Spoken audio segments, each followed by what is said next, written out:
ही पंचवडी जिंदा नहीं छोड़ूंगा। जे पळत गेली 14,000 सेना समेत खरदूषण त्रिशर जिथे। क्या हुआ? अरे प्यासी थी रे भैया, पाणी ग्रहण को गई थी। हे खोटं बोलत नाही, खरं सांगत नाही, मजा पहा शब्दातली। मैं प्यासी थी, पाणी ग्रहण को गई थी।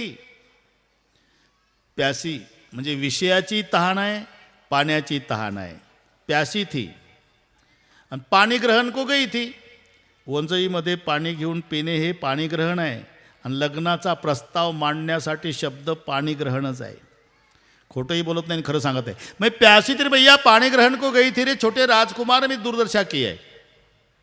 कह रहे थे हो पंचवटी, चल दिखा देना। मैं दूर से दिखाऊंगी भैया, नजदीक जाने की हिम्मत नहीं। आता सर्वात पुढे शूर्पणखा, मागे 14,000 सेना घेऊन खरदूषण त्रिशर। कोणत्याही पार्टीला विजय मिळावा वाटत असेल तर शुभ लक्षण पुढे ठेवायचं असते। जिचा नाकच नाही हा अपशकुन पार्टीला वाट दाखवतो। आता शूर्पणखा आगे करेली नहीं, इकडे रामचंद्र म्हणाले लखन युद्ध के 2 विभाग होते हैं, आक्रमण और संरक्षण।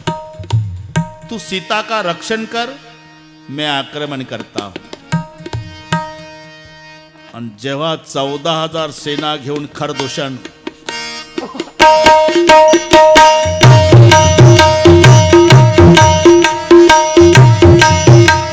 नाना बहन नाना तारा नाना युद्ध घर घोर य पारा। शूर्पणखा आगे करिली अशुभ रूप सुटी नासाहिली। नाना बहन नाना युद्ध घोर पारा।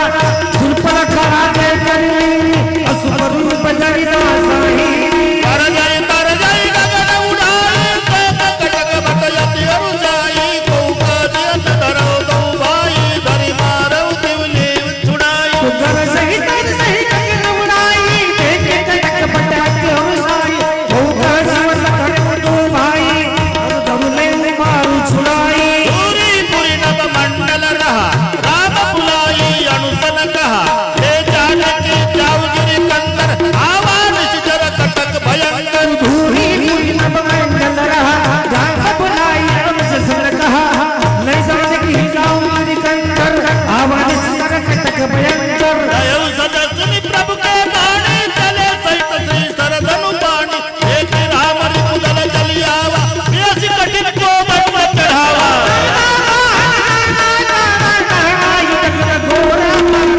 शूर्पणखा आगे करिली अशुभ रूप धरि नासाहिली।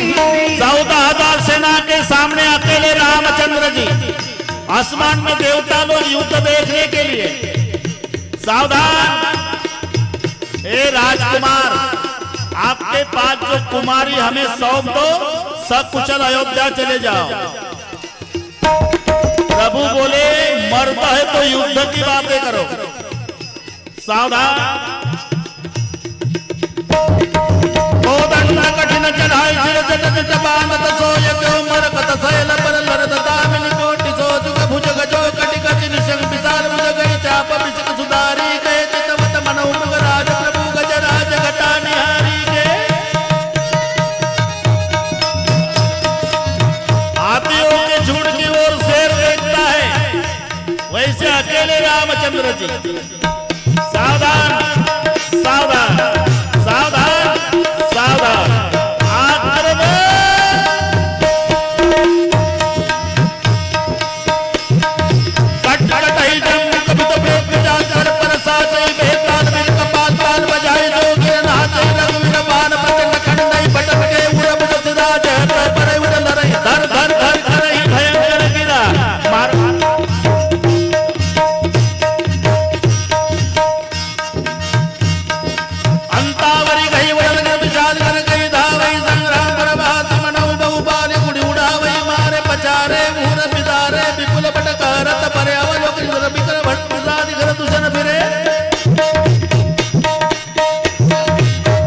भगवान का बाण जिसको लगता वो राम रूप हो जाता था। सामने वाले को लगता था कि राम मेरे सामने है, आपस में लड़ा।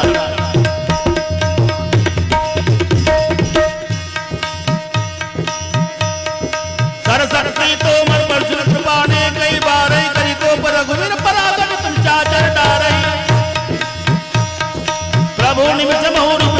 मदनी मदन सायका दशरथ बिचूर मात करे सकल निचर नायका माही करत उठी भट भिडत मरत न करत माया धनी सुर डरत चौदा सहत पेट विलोकी एका वद धनी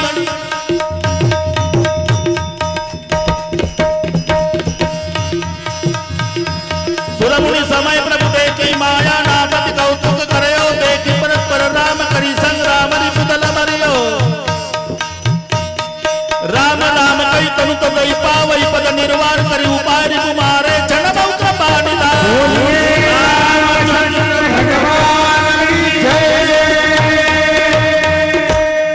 14,000 सेना समेत खरदुष्यंत का नाश। शूर्पणखा घबरा के चली गई लंका में। रावण नृत्यशाला में बैठा है। रात का समय था। नृत्यांगनाएं नाच रही, बाजे बज रहे, गंधर्व गा रहे। रात के 9 बजे थे तो रावण ने थोड़ी ली थी 90 वहां की बात। और झूम रहा था, बोल रहा था, वाह वाह बजाओ गाओ शाबाश धन्यवाद।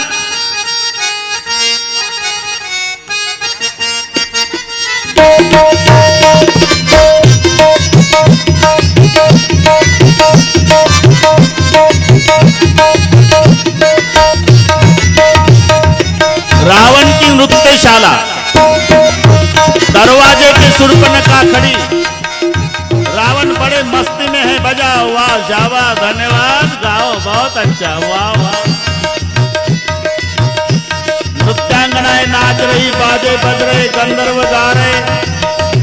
दिगंबर महाराज वहां की बात।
शूर्पणखा को गुस्सा आया और गुस्से में आकर बोल उठी, बंद करो।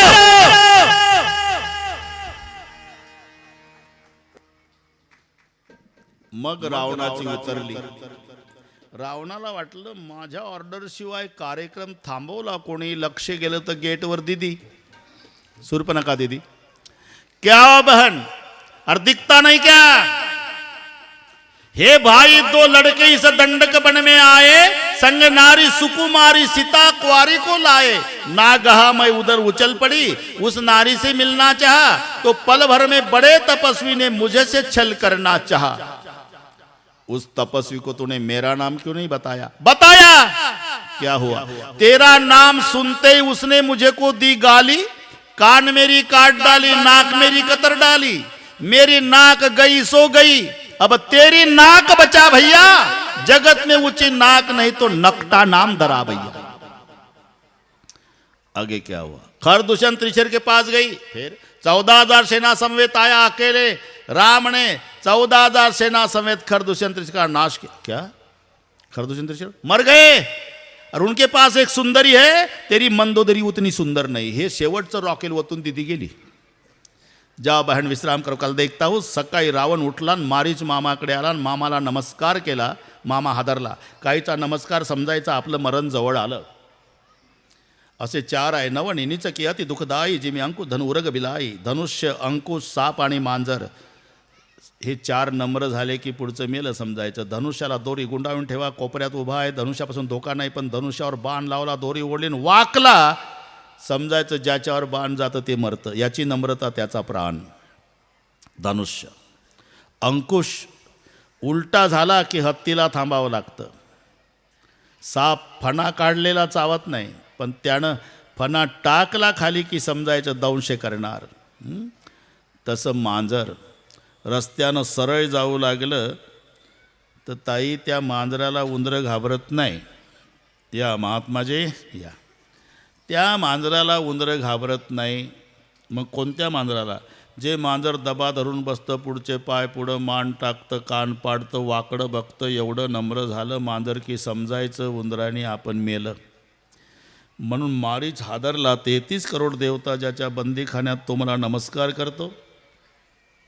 कसं येणं केलं? तुमच्याकडेच. तुमची मदत पाहिजे मामा. कशासाठी? ते 2 राजकुमार आलेले आहे, त्यांच्यासोबत एक कुमारी आहे, ती मला चोरून आणायची आहे. तुम्ही सोन्याचं हरिण व्हा, मी साधूचा वेश. अरे राजकुमार म्हणजे राम लक्ष्मण म्हणता का तुम्ही? हां. तुम्ही बघितलं का त्यांना? नाही. मग तुम्हाला माहीत कसं? आमच्या दिदीनं बघितलं. दिदीनं. कोण दिदी? शूर्पणखा दिदी. तिला कसं कळलं? तिला चांगलं कळलं मामा. का? नाक कान गेलं तिचं. मग तासू नात बैरू नाही कीजे. मी तर अनुभव घेतला सरकार. विश्वमित्राचा यज्ञ विध्वंस करायला गेलो होतो, बिना टोकाचा बाण मारला तर बिगर तिकीट येऊन पडलो इथे. तुम्ही त्याच्या नादी लागू नका. गुरु के भाती उपदेश दे रहा है क्या बे मामा? आता आबे काबेवर आलं प्रकरण. अगर तू सुवर्ण मृग नहीं बनेगा तो मैं आपको यहाँ मार डालूंगा. मामा हादरला. मामाने विचार केला, सोन्याचं हरिण होऊन गेलो, राम मारणार आहे. नाही होत म्हणतो तर रावण इथंच मारणार आहे, म्हणजे मरण फायनल आहे. मरायचं कुठं हे ठरवायचं आहे. ठरवलं. याच्या हातून मेल्यापेक्षा रामाच्या हातून मरू.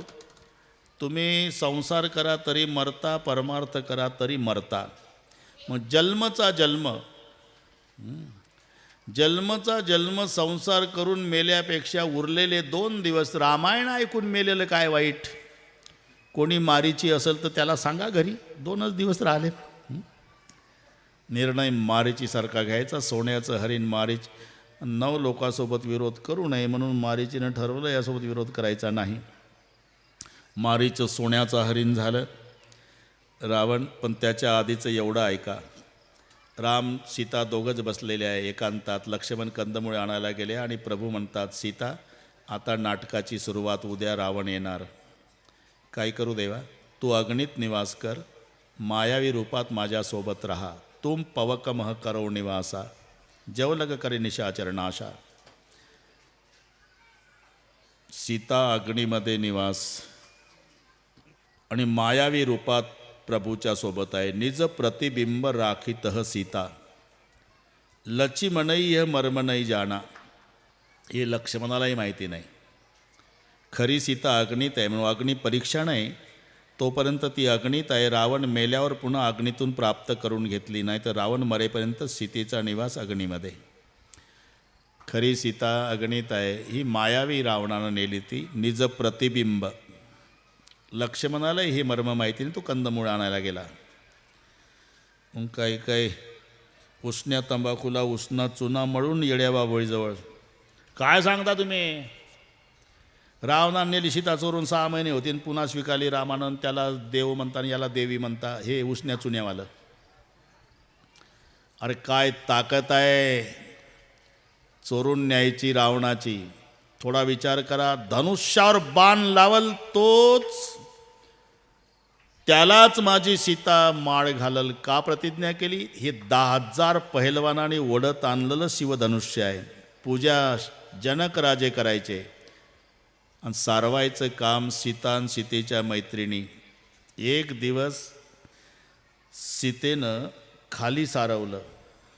जनकजी पूजेला आले.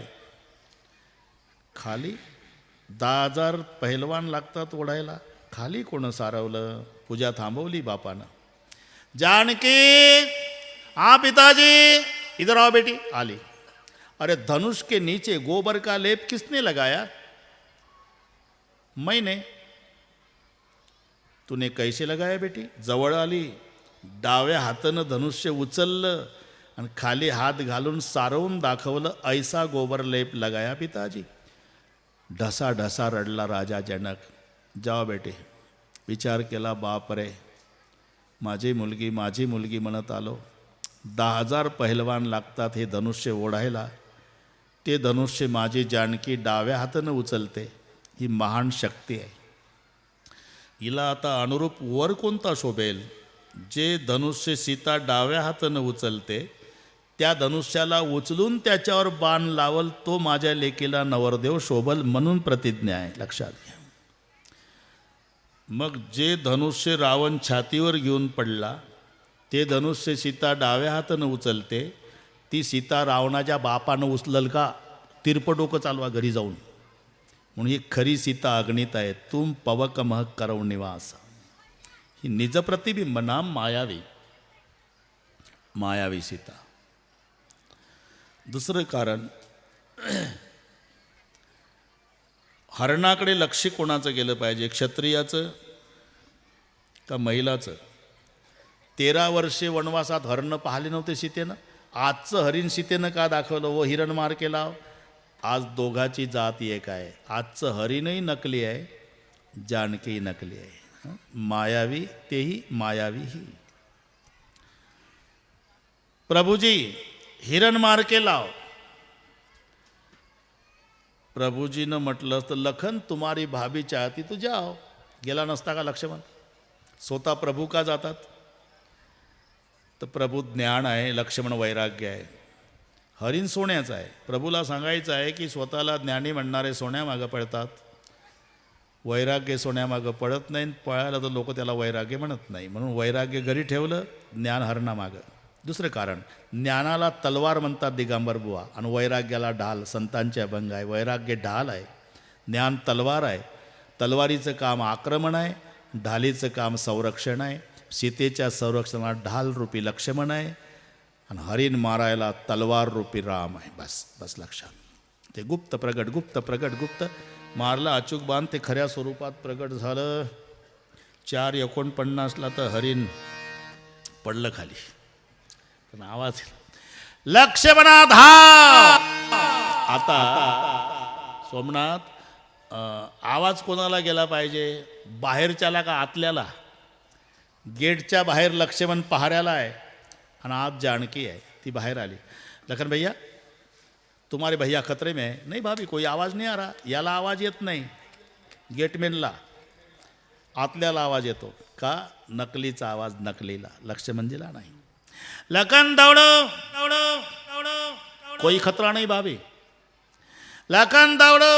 जाओ लखन भैया, कोई खतरा नहीं भाभी. तो लाओ धनुष और बाण. क्यों? 14 साल साधु दिखाई दे रहा था, आज पता लगा है तू वैसा नहीं आया जंगल में. कई ने भेजा होगा कि राम का कुछ कम ज़्यादा हुआ तो जान के तुझे मिलेगी, कपट भाव से आया है. अरे मेरी रक्षा नहीं मिलने दूंगी. बोलली का आतापर्यंत? त्याला लेकरू मानणारी जानकी आणि तोही माय म्हणणारा लक्ष्मण आज असं का बोलली? आज नाटक चालू झाला. ते तर अगणित आहे. हे नाटके मायावी निज प्रतिबिंब शब्द तुलसीजीचे आहे. असं बोलल्याशिवाय जाणार नाही. आणि जाणार नाही तर रावण मला नेणार नाही. मग रामचंद्र त्याला मारणार नाही. 33 कोटी देवता सुटणार नाही. मग हा नाटक आहे. आधी ठरलेला आहे. वाल्मिकीने लिहिल्याप्रमाणे चालू आहे कार्यक्रम. तू हसल्यासारखं करायचं, मग मी रडल्यासारखं करील. हे सगळे नरलीला. ते शब्द आहे नरलीला. सुनहु प्रिया व्रत रुचिर सुशीला मय कछु करबी ललित नरलीला. नरलीला म्हणजे नाटक. लक्ष्मणजी रडले. भाभी कोई कपट भाव से नहीं आया. मैं गंगा जल जैसा निर्मल हूँ. मेरे जैसे सज्जन को शब्द बोले हैं, इस कर्म का फल आपको भोगना पड़ेगा भाभी. वन देवियों मरे भाभी को संभालो. रेखा आखून दिली. रेखा का उल्लंघन मत करो भाभी. लक्ष्मणजी निघून गेले. आता रावण आला. सीता आत आहे. रेषेच्या पलीकडे रावण बसला. आत येण्याचा प्रयत्न केला तर ज्वाला उठल्या होत्या रेषेवरून, म्हणून पलीकडे बसला. आवाज दिला, भिक्षा नाटक आहे ना. भिक्षा भिक्षां देही तरी नाही. मग जरा नाटक रंगवला बरं का दिगंबर बुवा रावण महाराजांनी. हे माई मुझको भिक्षा दे मर्तबा रहे अला तेरा, भगवान तुझे जिता रखे सदा हो बोलबाला तेरा. तू दुधोण्या तू पुतो दिन पे दिन बड़ भागिनी हो, भूखे को रोटी दे माई अटल सुहागिन हो. सीतामाईला वाटलं हा वृंदावनकडचा साधू दिसतोय बाबा, उपवाशी आहे, फळ्याची टोपली घेऊनच ते पलीकडे बसलं. अंदर आकर भिक्षा लो देवी, बाहर आकर देना, अंदर आकर लो, बाहर आकर दो, अंदर आकर. मैं अंदर नहीं आऊँगा, मैं बाहर नहीं आऊँगी, मत दो मत लो, लेकिन मुझे भिखारी मत समझना. मंत्रस्था साधु दुनिया का ज्ञान है, तुम्हारा सौभाग्य खतरे में है. निशाचर लोगों ने घेरा है और लघु देवर मदद करने गए वो भी खतरे में है. भिक्षा खिलाओगी तो आशीर्वाद देकर दोनों को मुक्त करूँगा, नहीं खिलाओगी तो कमंडल का जल छोड़ के दोनों को मार डालूंगा. बोल छोड़ू जल, नाही जी बाहर लाव बाहर. रेखा उल्लंघन केली. रावण खऱ्या स्वरूपात प्रगट झाला. सीतामाईला रथात बसून आकाश मार्गे. सीता विलाप करती आहे. गीध राज सुनी आरत बाणी. जटायूच्या काणी शब्द केले. धावला. रावण ऐकून घेईना. चोचीमध्ये केस धरले, वर उचलून खाली टाकला रावण. दंड एक भई मूर्छा ते. रावणाला वाटलं हे फार काही करणार, प्रतिबंध करेल म्हणून. ए तुला रामाची शपथ आहे, मरण सांग कशात. जटायू म्हणला माझं पंखात, तू सांग चांडाळ्या. माझं डाव्या पायाच्या अंगठ्यात. हे लबाड बोललं, खरं बोललं. धावला जटायू. रावणाचा डाव्या पायाचा अंगठा फोडला, वाकला. रावण कृपाण नावाचं शस्त्र काढलं, दोन्ही पंख छाटले. उपाय संपला. आणि पुन्हा सीतामाईला आकाशमार्गे घेऊन जात असताना ऋषमुख पर्वतावर 5 वानरं बसली होती. नळनी, जामवंत, सुग्री, हनुमंत. सीतामाईनं 3 प्रकारचे दागिने, केसातले केयूर, कानातले कुंडल, पायातले पैजण, एक गाठोडी बांधली, सोडली. ती सुग्रीवाच्या जवळ आली आणि सीतामाईला अशोक वनात अशोक वृक्षाच्या खाली राक्षसिनीच्या प्रहाऱ्यामध्ये ठेवून रावण 4:54 राजवाड्यात आला बाबा. आजची कथा येथे विश्राम. निवेदक निवेदन देतील, आरती होईल, त्यानंतर पुढचा कार्यक्रम सांगतील त्याप्रमाणे होईल. बोला.